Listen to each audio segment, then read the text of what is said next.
Captain Zylos scuttled down the ferrocrete corridor, his chitinous feet clicking against the polished deck plating, a desperate rhythm of alarm ringing in the silence of the either.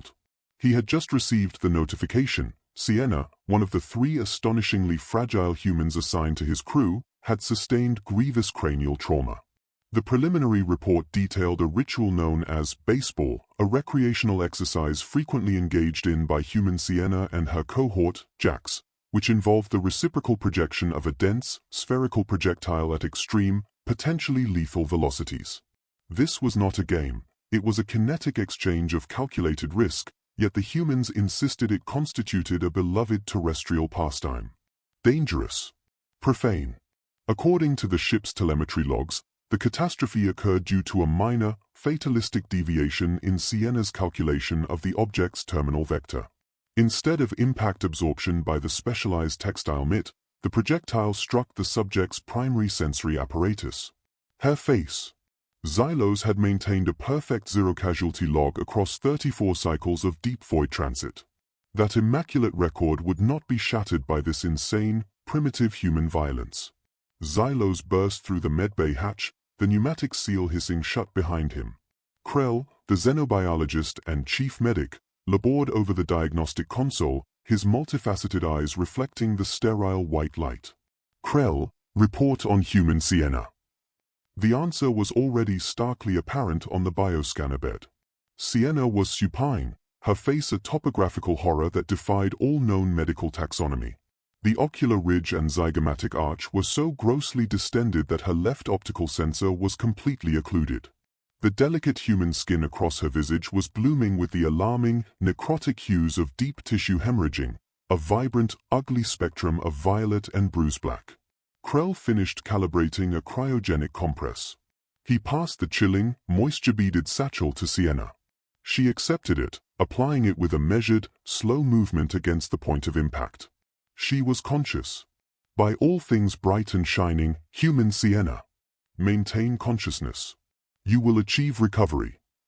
Zylos articulated the standardized comfort protocol, though the assurance tasted like particulate matter on his proboscis. He needed the affirmation not just for the patient, but for the stabilization of his own command psyche. It was a tactical falsehood. Query, time remaining until somatic failure? He could not verbalize the question. The custom of his people strictly forbade the mention of mortality in the presence of the biologically compromised. He attempted to telepathically broadcast the inquiry to Krell, desperately willing the concept across the neurosynaptic divide. Krell possessed no psychopacities, nor did Zylos, yet the medic's compound eyes flickered in perfect acknowledgement of the unstated query. Captain, the human neurological profile indicates immediate stabilization, Krell stated flatly, his voice devoid of the expected gravity.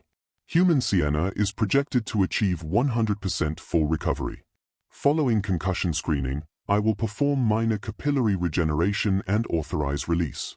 Swelling and contusions will resolve in 3 standard Earth cycles. Here is a dermal agent. Apply as directed. Zylos's chitinous plates shifted in disbelief. Full recovery?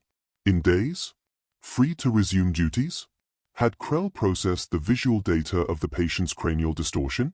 The internal medical report detailed the projectile's kinetic energy, a velocity of 86 glats per segment. That specific trauma load, calculated against the structural integrity of most galactic species, was a guaranteed, instant neuroshutdown. It was a kill strike. Zylos pointed an articulated digit at the bruised ocular region. The eye. What is the probability of retinal function restoration? A voice erupted from the bed, startling Zylos.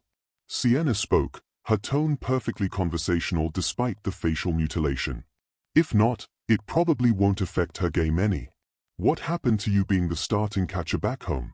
You can't even keep your eye on the ball. Jax, leaning against the doorframe, grinned with appalling casualness.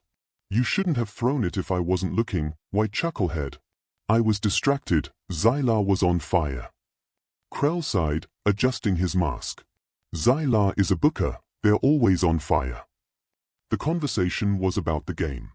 Krell finalized the dermal application schedule. Clear. You are medically cleared for unrestricted movement. Continue the regular administration of these creams. Residual discoloration will persist for a projected duration. Aesthetic restoration is currently limited. Zylos stood motionless, a subject of bewildered xenological observation. He had known, theoretically, of the human species' anomalous bioresilience. It was, after all, the singular trait that justified the exorbitant risk of integrating them into the crew. Yet, what should have been a terminal, traumatic amputation of life for nearly any other species was regarded by them as merely an administrative inconvenience, a temporary inability to track a projectile. A slow, systemic shudder passed through the captain's exoskeleton. He spoke, the phrase having become a common, deeply felt benediction among the senior officers since humanity's induction into the greater galactic alliance. "I'm glad they're on our side."